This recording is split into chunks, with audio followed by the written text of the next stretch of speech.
Assalamualaikum viewers, hope you all are doing well. Welcome back to my channel Knowledge Treasure. आज मैं बहुत time बाद आप लोगों के लिए वीडियो बना रही हूँ। हमारा टॉपिक है आज प्रोवर्ब्स, जिसे हम उर्दू में ज़रबुल मिसाल कहते हैं। बहुत इंटरेस्टिंग टॉपिक है, वीडियो एंड तक प्लीज़ ज़रूर देखिएगा। और अगर अभी तक आपने मेरा चैनल सब्सक्राइब नहीं किया तो प्लीज़ सब्सक्राइब कर दें और साथ ही बेल आइकन को प्रेस कर दें ताकि मेरी हर आने वाली वीडियो आप तक पहुँचती रहे। सो विदाउट एनी डिले चलते हैं अपने टॉपिक की तरफ। सबसे पहले प्रोवर्ब्स क्या होता है। प्रोवर्ब्स को हम उर्दू में ज़रबुल मिसाल कहते हैं। प्रोवर्ब से क्या मुराद है? A proverb is a simple and insightful traditional saying that expresses a perceived truth based on common sense और experience. Proverbs are often metaphorical. Proverbs यानी ज़रबुल मिसाल का मतलब है कि कोई ऐसी कहावत जो सदियों से चलती आ रही है। ट्रेडिशनल सेइंग मतलब जो सदियों से चलती आ रही है कहावत, जो किसी सच्चाई की बुनियाद पे हो सकती है, कॉमन सेंस या किसी के तजुर्बे की बुनियाद पे एक कोई हम जो जुमला बोलते हैं उसको कहेंगे proverb. Proverbs are often metaphorical. एक चीज़ को दूसरी चीज़ से कंपेयर करना तशबीह कहलाता है, ठीक है। तो इसी तरह से प्रोवर्ब्स में भी हम किसी चीज़ को किसी चीज़ से तशबीह देते हैं, मेटाफोरिकली हम उसको यूज़ करते हैं। तो आज की वीडियो में मैं आपको यही एक्सप्लेन करूँगी कि कोई उर्दू की कहावत है उसको इंग्लिश में कैसे बोला जाएगा और उसको किस मौके पे यूज़ किया जाएगा, ये भी मैं आपको इस वीडियो में बताऊँगी। तो प्लीज़ वीडियो स्किप मत कीजिएगा, एंड तक ज़रूर देखिएगा और एंड पे ज़रूर बताइएगा कि आपको वीडियो कैसी लगी। नाम लिया शैतान हाजिर, ये हम कब यूज़ करते हैं? अक्सर ऐसा होता है कि हम किसी के बारे में बात कर रहे होते हैं, तो हम जिस बंदे के बारे में बात कर रहे होते हैं अचानक से वो सामने आ जाता है, तो तब आप उस मौके पर ये वाला जुमला यूज़ करते हैं, नाम लिया शैतान हाजिर। तो इसको इंग्लिश में कैसे बोलेंगे? Think of the devil and devil is here. अब यहाँ पे देखें, शैतान का वर्ड यूज़ किया गया है उस इंसान के लिए। अब इसका मतलब ये थोड़ी है कि वो इंसान सच में शैतान है। इसका मतलब ये है कि उस इंसान को या उस चीज़ के बारे में हम जिसके बारे में बात कर रहे थे उसको शैतान से तशबीह दी गई है, ठीक है। नाम लिया शैतान हाजिर, think of the devil and devil is here. ये कब यूज़ करेंगे? When you think of someone and he is right there. जब आप किसी के बारे में सोच रहे हो, किसी के बारे में बात कर रहे हो और वो अचानक से आपके सामने आ जाए। अब एक जुमला है, गधा गधे को खुजाता है, फूल प्रेज फूल्स। इस कहावत का, इस प्रोवर्ब का ये मतलब है कि दो लोग हैं जिनकी एक जैसी सोच है, चाहे वो सोच उनकी गलत है लेकिन फिर भी वो एक दूसरे को क्या कर रहे हैं, एक दूसरे की सोच को अप्रिशिएट कर रहे हैं कि हाँ तुम सही कह रहे हो, हाँ तुम सही कह रहे हो। तो दोनों एक दूसरे की हाँ में हाँ मिलाते हैं, चाहे उनकी सोच गलत भी है। तो उस टाइम पे आप ये सेंटेंस यूज़ करेंगे, फूल प्रेज फूल्स। नेक्स्ट है, गया वक्त फिर हाथ नहीं आता, time once lost can not be regained. ये आप कब यूज़ करते हैं? When you miss something about past. कभी ऐसा होता है कि आपको कोई काम करना था लेकिन आपने नहीं किया, बहुत अरसा गुजरने के बाद आपको बस ऐसे ही ख्याल आता है कि काश मैं वो काम कर लेता उस वक्त। तो फिर आप जो है वो पछतावे के तौर पे ये सेंटेंस यूज़ करते हैं, गया वक्त फिर हाथ नहीं आता। और इसको इंग्लिश में कैसे प्रोनाउंस करेंगे? Time once lost can not be regained. Okay, next है, जंगल में मोती की कदर नहीं होती, a thing is valued where it belong. ये जुमला आप कब यूज़ करेंगे? Someone who doesn't get what he she deserves, यानी कोई क्या चीज़ डिज़र्व कर रहा है उसको वो नहीं मिलती। जैसे कि आजकल क्या हो रहा होता है कि जो बहुत ही एजुकेटेड और टैलेंटेड स्टूडेंट्स होते हैं वो जॉब के मामले में या किसी भी मामले में पीछे रह जाते हैं। इसकी जगह जिनकी होती है सिफारिश, वो जो है वो आगे निकल जाते हैं। तो मोती क्या है? हमारे पढ़े लिखे और टैलेंटेड स्टूडेंट्स। और जंगल क्या है? हमारी हुकूमत। तो जंगल में मोती की कदर नहीं होती, a thing is valued where it belongs. चोर रंगे हाथों पकड़ा गया, the thief was caught red handed.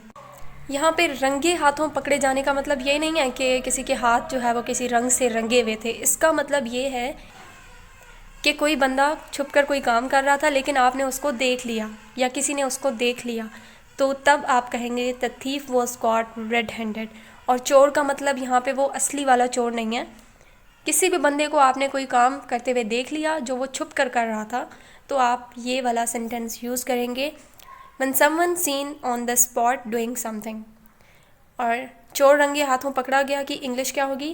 The thief was caught red handed. अब नेक्स्ट है मेरे रोंगटे खड़े हो गए हैं। I have got goose bumps. रोंगटे खड़े होने को बोलते हैं गूज बम्स।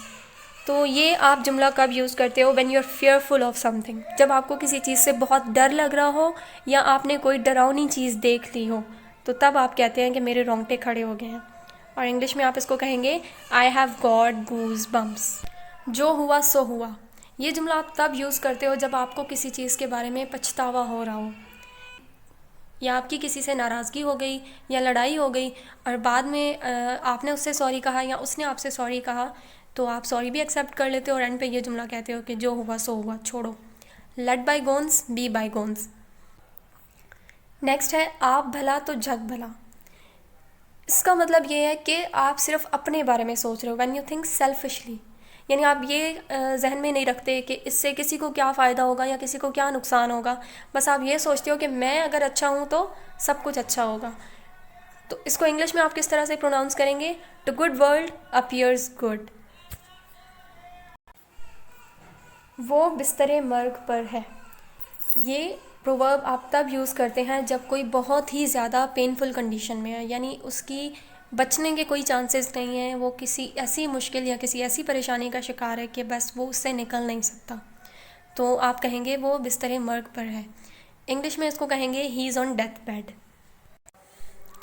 ताली दोनों हाथों से बजती है।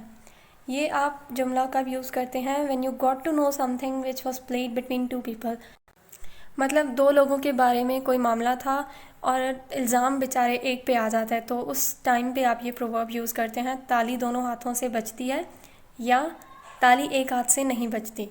इंग्लिश में आप इसको कहते हैं it takes two to make a quarrel. Next is वो सिर्फ बलि का बकरा है। ये जुमला आप तब यूज़ करते हैं जब कोई किसी को अपने फ़ायदे के लिए इस्तेमाल करता है। इसको आप इंग्लिश में कैसे कहेंगे? He is just a sacrificed lamb. मेरे लिए तो ज़िंदगी मौत का मसला है।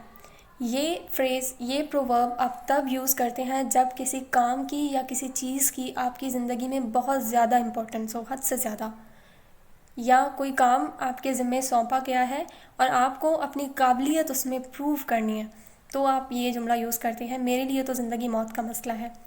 और इंग्लिश में आप इसको क्या कहेंगे? It is life and death question for me. हक़ राय दही जमहूरियत के लिए रीढ़ की हड्डी है। रीढ़ की हड्डी जो है वो यहाँ पे प्रोवर्ब है, ठीक है। ये कब आप यूज़ करते हैं? जैसे हमारी बॉडी में, ह्यूमन बॉडी में जो वर्टिब्रल कॉलम है उसको बोलते हैं रीढ़ की हड्डी। तो अगर वर्टिब्रल कॉलम ना होता तो इंसान सही से खड़ा भी ना हो पाता, इंसान चल ना सकता, इंसान बैठ ना सकता, तो इसकी इतनी ज़्यादा इम्पोर्टेंस है।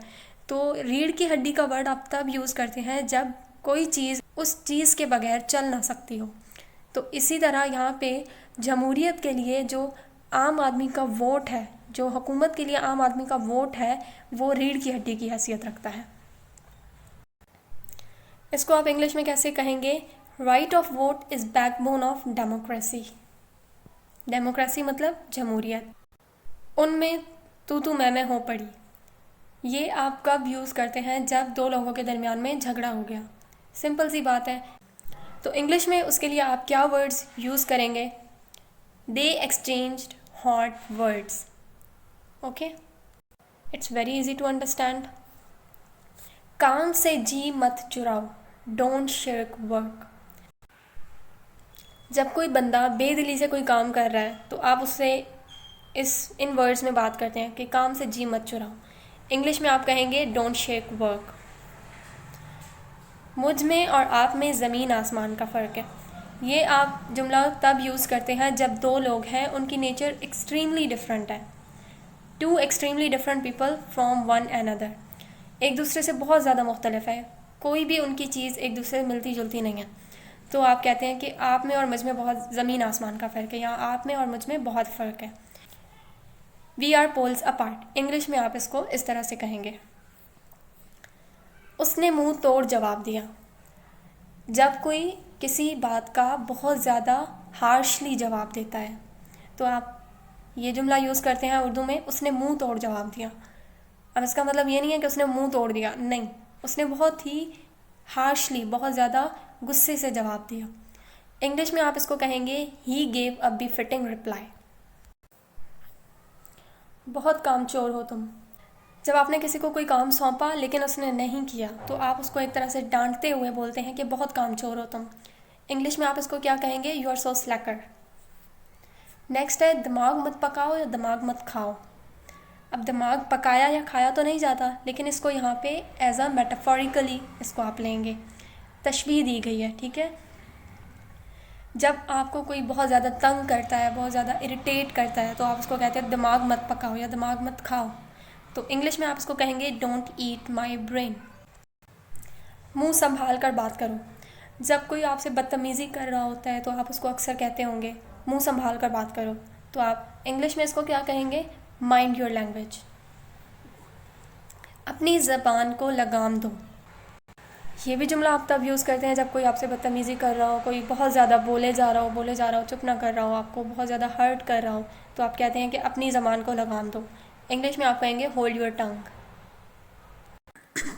दिल को दिल से राह होती है, यानी आपकी कोई इनर फीलिंग को जब कोई समझता है, जो आपके दिल में हो बात वो कोई और समझ रहा है, ठीक है। When someone understand your inner feeling, तो आप ये जुमला कहते हैं दिल को दिल से राह होती है, लव बिगेट्स लव। ये था आज का हमारा topic. I hope you people enjoyed it. Video कैसी लगी लाइक कमेंट और शेयर करके ज़रूर बताइएगा। और अगर अभी तक आपने चैनल सब्सक्राइब नहीं किया तो प्लीज़ सब्सक्राइब कर दें। मिलते हैं नेक्स्ट वीडियो में एक नए टॉपिक के साथ। तब तक के लिए take care of yourself. Thank you for watching, thank you for supporting. अल्लाह हाफ़िज़।